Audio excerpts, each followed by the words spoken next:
Nesta aula vamos estudar textologia, ou seja, o estudo sobre texto na tela. E através desse estudo você vai ter interpretação e intelecção de texto. Primeiro, qual é a diferença entre interpretação e intelecção? E aí você tem na primeira tela. A interpretação é compreender o texto utilizando recursos linguísticos. Já a intelecção é a compreensão do texto partindo da estrutura normativa da língua portuguesa. Ora, e quais são os recursos linguísticos? É o que nós vamos estudar hoje, para que você tenha uma visão técnica, para que você, na hora da prova, ao ler o texto, saiba olhar de maneira científica o texto. Vamos lá. Recursos linguísticos. Objetividade, ou também conhecida como enuncividade. Segundo item, subjetividade ou enunciatividade. Unidade temática. A progressão temática no texto, e diferenciar a progressão externa e a progressão temática interna. A centração temática na composição textual. Essa outra ferramenta, a sintaxe de tensão, e obviamente veremos as implicações quando de seu uso, seja ela a sintaxe de tensão intensiva, seja ela a sintaxe de tensão extensiva. O que é a articulação macro e o que é a articulação micro no texto? E, obviamente, a que estamos comprometidos quando do conhecimento destas duas ferramentas, a articulação macro e a articulação micro. O articulador enunciativo da unidade do texto. A refração e a polifonia. Bem, eu pergunto ao amigo online e à amiga online. Quando você lê um texto para responder questões de interpretação e intelecção de texto, você tem essa leitura científica, sabe identificar a sintaxe de tensão empregada no texto, a articulação macro, por exemplo. Você consegue identificar qual é a centração temática do texto? Enfim, quando o texto traz objetividade, quando o texto traz subjetividade, enfim, sabe ou não? Bom, se sabe, vamos revisar. Se não sabe, preste um pouquinho mais de atenção ao que segue na tela. Objetividade ou enuncividade. Expressa fatos. Traz dados institucionalizados ou informações institucionalizadas. Toda vez que o texto estiver expressando fatos, o texto está trazendo objetividade.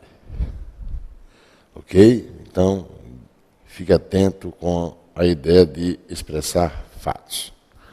Toda vez que o texto trouxer informações institucionalizadas, você está tendo no texto objetividade. Então, dados de uma pesquisa, quando o texto traz dados estatísticos, isso não é mais do que objetividade. E quando existia a objetividade, o autor está, grife, ausente. Se o autor está ausente, então, em meio ao texto apresentado, quando o enunciado disser para o autor, nenhuma resposta será oportuna se trouxer apenas objetividade. Porque na objetividade o autor está ausente. Outro aspecto da objetividade é o contexto coletivo. Contexto coletivo. E também é bom deixar claro que a objetividade vai trazer um espaço externo. Veja exemplos de objetividade. O Código Processual Civil, Penal, Tributário, Trabalhista, enfim, os códigos processuais, sem dúvida, trazem 100% de objetividade. A bula de determinado medicamento, ela é 100% o quê? Objetividade. O índice de inflação do mês de janeiro de 2012. Isso é um dado institucional, então é pura objetividade. E qualquer dado que você encontre, por exemplo, em pesquisas do IPEA. Eu digo do IPEA, mas de qualquer instituto. É pura o quê? Objetividade. E, consequentemente, em todos esses itens, o autor estará ausente. Já a subjetividade, também conhecida como enunciatividade, é o contrário. O autor vai estar presente. Ok? Então, o autor estará presente. E, já presente no texto, olha o item 2. Leia. Então, ele expressa o quê?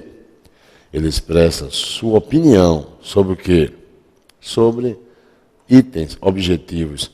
Por exemplo, se o texto vai expressar fatos, a subjetividade, também conhecida como enunciatividade, vai trazer o autor revelando a sua opinião sobre os fatos. Ou qualquer referenciação objetiva. Enquanto a objetividade traz um espaço contextualmente externo, a subjetividade traz um espaço interno. E claro, se é interno, o contexto é individual. Será que é importante ter essa visão de objetividade e subjetividade? Claro que é. Quando é que eu vou saber se um texto é dissertativo? É comum a prova pública exigir do candidato a tipologia de texto. E, obviamente, o texto será dissertativo se trouxer objetividade e subjetividade, predominando a objetividade. Já o texto será um artigo de opinião ou um texto opinativo quando for o inverso. Ou seja, há de trazer objetividade, há de trazer subjetividade, mas vai predominar a subjetividade. E quando é que o texto vai ser tão somente informativo? Quando trouxer 100% de objetividade. Enfim, veja o que eu preparei. Tipologia de texto. Texto dissertativo. Há objetividade e subjetividade, mas predomina quem? A objetividade. Texto opinativo, o artigo de opinião. Ele vai trazer objetividade e também vai trazer subjetividade, mas predomina quem? A subjetividade. Texto informativo é o texto que traz tão somente a objetividade. Texto injuntivo, texto narrativo, texto descritivo. Eu vou deixar para mais à frente fazer a diferença desses três últimos, ok? Para não ficar muita carga em cima do amigo online de uma vez só. Condição geral. Veja que essa nota é importante. Das classes gramaticais que há na língua portuguesa, o advérbio, o adjetivo e a conjunção são três classes gramaticais ricas em subjetividade. Isso é muito importante, viu? Advérbio, adjetivo e conjunção. São três classes gramaticais ricas em subjetividade. Olha, deixa eu te dar a dimensão disso aí. Deixa eu levar você para um outro ambiente. Vamos lá. Pegar um piloto aqui. Pronto. Veja. É comum. Aqui você tem a palavra casa e aqui você tem a palavra bonita. É comum um professor de língua portuguesa afirmar que o adjetivo modifica o substantivo. Isso é comum ser dito. Tudo bem. Agora, em linguística, a visão se amplia. Ou seja, o adjetivo é a palavra bonita. Pelo que vimos agora há pouco, adjetivo, advérbio e conjunção são classes gramaticais, via regra geral, ricas em subjetividade. Então, o adjetivo expressa subjetividade. Não é isso? Ótimo. E o substantivo, casa, é a referenciação.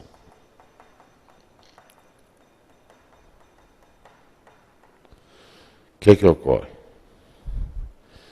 A referenciação está para a objetividade. Então, quando você diz para mim, casa bonita, a casa, por ela própria, é pura o quê? Objetividade. E bonita é o meu olhar sobre a casa. Então, a subjetividade recai sobre a objetividade. Ok? Quando você diz casa bonita, lembrando que na subjetividade o autor está presente. Quem diz isso, casa bonita, é o autor do que diz. Então, o autor presente. Já na casa, que é a referenciação, você está ausente. Vou colocar autor ausente. Quando você diz casa bonita, eu posso não concordar. Ela, portanto, é bonita aos seus olhos. Talvez no meu não seja. Ok? Então, raciocina. Quando eu entendo que o adjetivo, via regra geral, está para a subjetividade, eu estou querendo declarar que, via regra geral, quanto às referenciações, quanto aos tópicos, eles são objetivos e nós estamos ausentes. A coisa, por ela própria, nós estamos ausentes. Agora, quando você começa a expressar a sua opinião sobre as coisas, então você está deixando cair a subjetividade sobre a referenciação.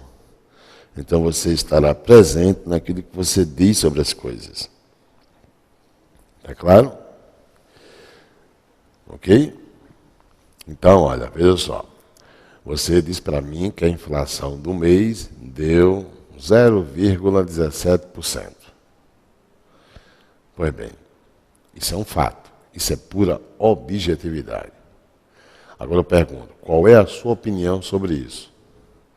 O seu olhar crítico sobre isso será o quê? Será a subjetividade caindo sobre a objetividade. Eu pergunto a você, portanto, quando eu digo Ana e Valéria são bonitas, Onde é que eu estou presente no texto? Eu estou presente na palavra que é o adjetivo. Quando você diz Carla e Roberta são simpáticas, você está no adjetivo, simpáticas. As pessoas, por elas próprias, é pura objetividade. Ok? Então você tem que ler o texto observando quando é que o autor está ausente e quando é que o autor está presente no texto. Ok?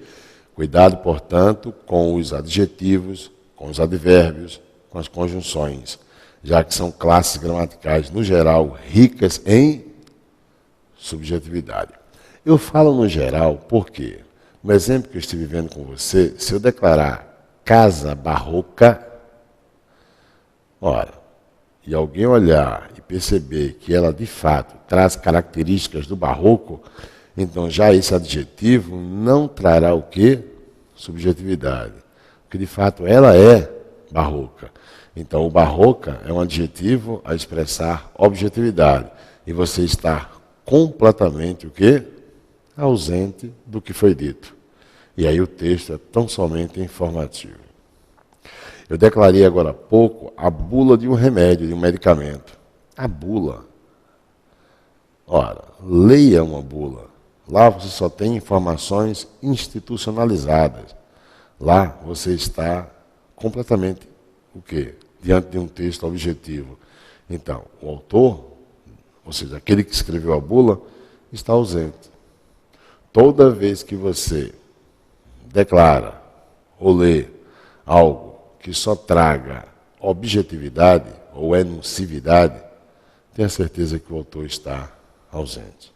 Então, um texto 100% objetivo não tem cabimento à pergunta, ou melhor, à enunciação. Para o autor, A, B, C, D e E.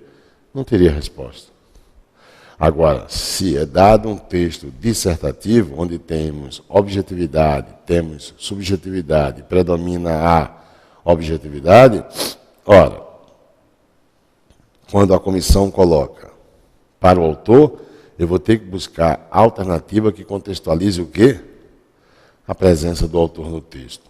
E a presença estará no que eu encontro de subjetividade. Ok? Vamos voltar ao texto.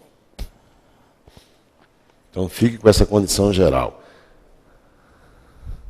Via regra geral, advérbio, adjetivo e conjunção são exponenciais, ou seja, são expressivas para a expressão de subjetividade.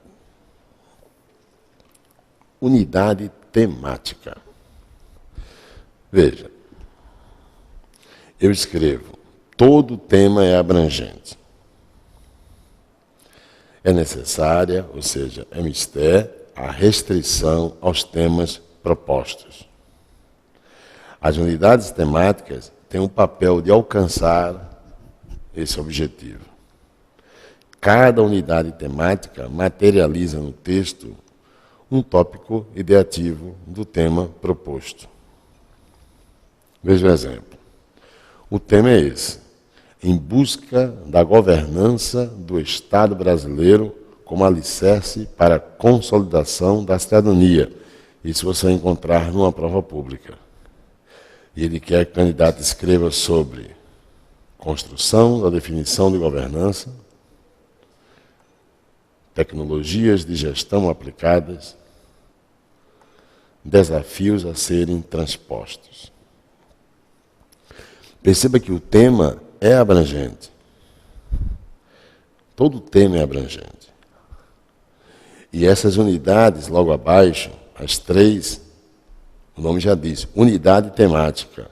Ou seja, são itens que eu consigo tirar dessa abrangência que é o tema.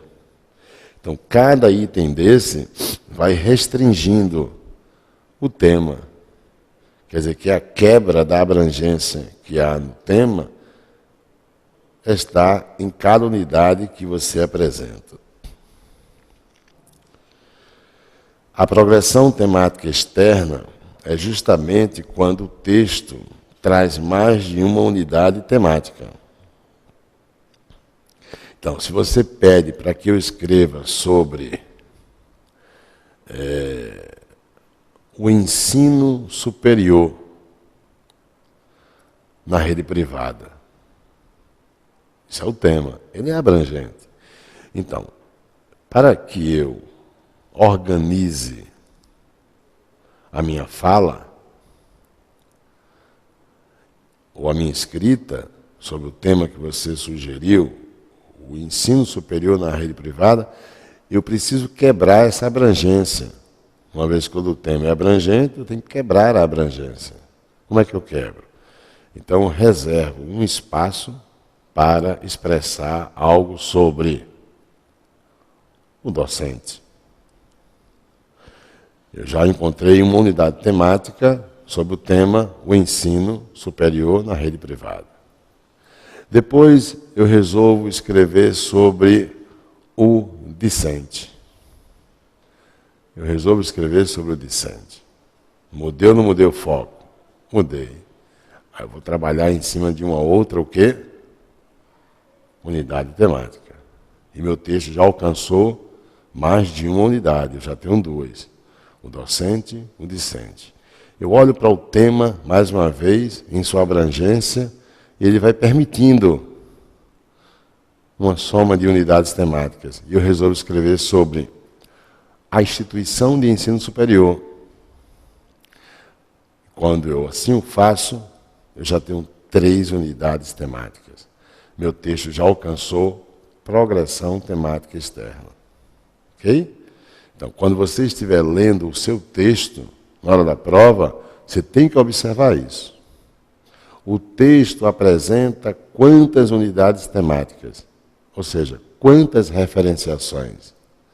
Cada referenciação dessa é um aspecto particular que eu encontro dentro do tema em sua abrangência. Então, cada referenciação é pura objetividade. Agora, raciocina. Quando eu tenho mais de uma unidade temática, o texto alcançou progressão temática externa. O autor aí vai se preocupar, sabe em quê? Em reservar uma unidade temática para ser a mais importante. E ela vai ter nome, é a centração temática. Confira. Centração temática. Leia.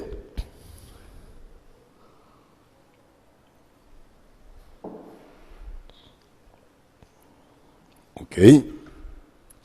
Quando se apresenta a progressão temática externa, é necessário que uma das unidades temáticas seja posta em relevo, em condição exponencial, em hierarquia precedente.